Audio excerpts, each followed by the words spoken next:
Hello, and welcome to the Eiteljorg Museum. I'm Gayle Cox, and I want to take you on a little journey going west. You heard about going west, young man, going west, young woman. Well, that's where we're going, but in a very special direction with a very special theme to it. It's blacks in the West. What's the story behind the art? We're fortunate today to be in the Eiteljorg Museum that has a fascinating, at least what I think is a fascinating collection of art that has to do with black people. And I'm especially proud to focus on that as our theme today, simply because we seem to know so little about what black, African American, however you wish to designate them, what their contributions really were to the West, what their challenges were to the West.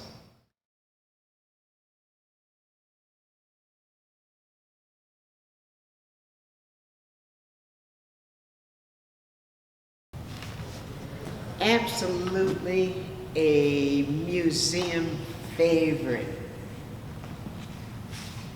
What strikes you about this oil on canvas painting by Bernard Williams? It has to be its enormity. There's no way you can miss it. But look a little deeper and reflect on what might be the story behind this painting called The Black Cowboy. When you look at him, obviously it's huge, it's enormous, but there's more to it. What parts of his face just kind of jump out at you?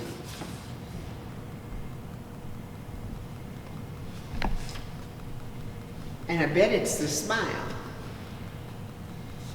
It's the teeth. Which says to me the artist wants us to kind of focus on the teeth when one looks at the face. Do you see joy in the man? I do. I see joy, which says, I'm doing something that I like doing.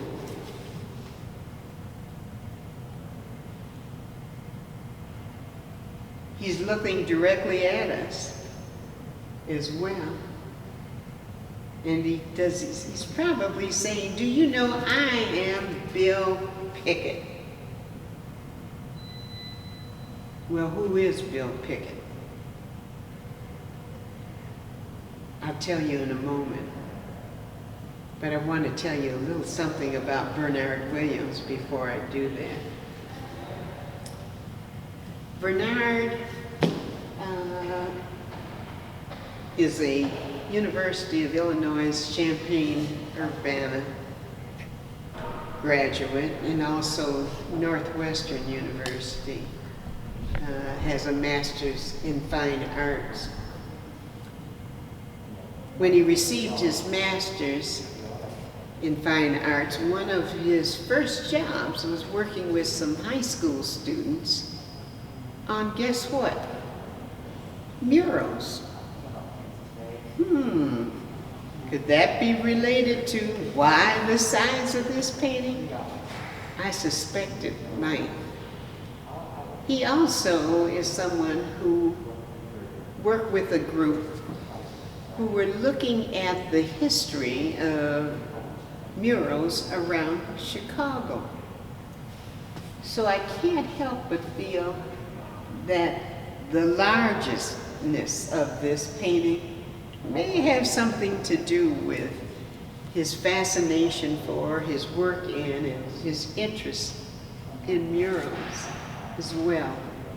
He's not only a painter, but he's also a sculptor, and I wish we had some of his works around because he uses found objects to create fascinating sculpture. But he obviously was fascinated by this man called Bill Pickett. Bill Pickett was the son of slaves. And I do mean people who had been in slavery only, out of slavery, excuse me, for only 5 years. So that experience was near and dear to his heart. What many people don't realize is that black folks and cowboys, those roles have been a part of black history since the beginning of time. Many slaves had as their roles taking care of cattle, herding cattle. So it's significant in that it's an integral part of the kind of work that especially black men did back in the day. I kind of find it amusing that when I reflect on black westerns, growing up, I never saw a black cowboy. Even though historians say that 1 out of 4 cowboys were black folks. What happened to that history? What happened to that history? Well, Bill Pickett certainly made history, and he made it for a number of reasons. He grew up in a family. In fact, his parents were involved in working on a ranch with cattle, with horses. So as a little kid, he literally cut his teeth on working with cattle. As a little boy, he loved to listen to his folks talk about some of their adventures with cattle. And he also enjoyed watching the various techniques having to do with how people handle cattle. And one day he was sitting down and he was watching a bulldog herd some cattle. And he noticed that when the bulldog was able to get close enough and bite the cattle in the lip, or bite the cow in the lip, bite the bull in the lip, that animal stood perfectly still. And that fascinated him, and it germinated in his mind. How is that possible? So as he grew older, he started trying that himself. Can you imagine?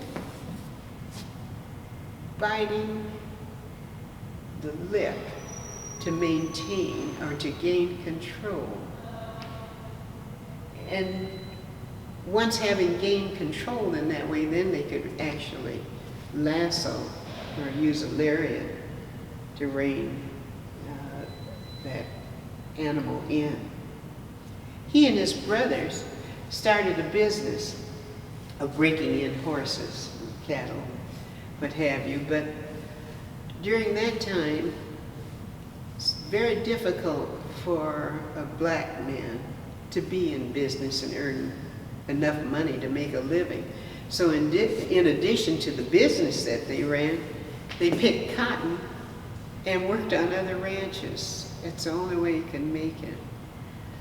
But word got out that this guy, this Bill Pickett, had some special talent. And some promoters discovered him. They thought, maybe we could use him in rodeos. Except there was only one problem. Black people couldn't participate in rodeos with white cowboys.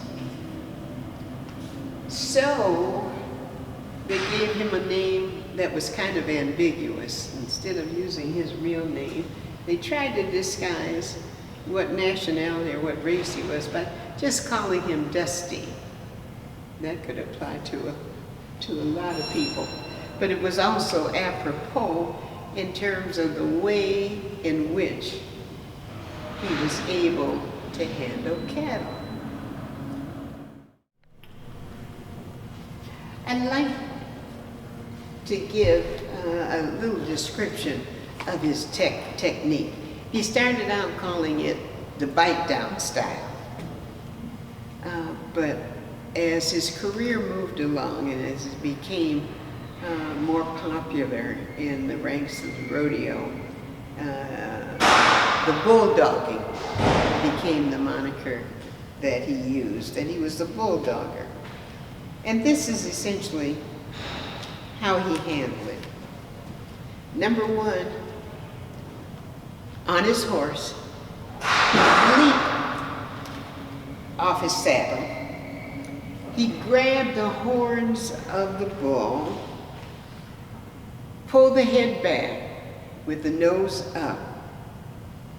He sinks his teeth into the steer's upper lip, raises his hands in the air, showing that the only thing holding this animal is my mouth on his lip. Then he turns the animal over by falling to one side until both come to a dusty stop. He's got him. He's got him. Bulldogger. He would go on to travel throughout the world. The Wild Bill's rodeo. He would go on to do the Cheyenne Western days. He would visit foreign nations. He even performed before English royalty. He was on the top of his game.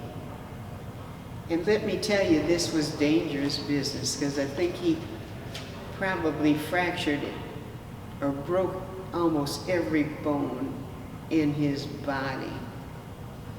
But he loved the work, and he enjoyed the work, and he was good at the work, and he was the best. He died at age 62. And 33, notice I'm not saying 3, but 33 years after he died, he was finally put in the National Cowboy Hall of Fame. Took him a little while. He was the first black man to ever be named to the National Cowboy Hall of Fame. That was Bill Pickett and his contributions to the West.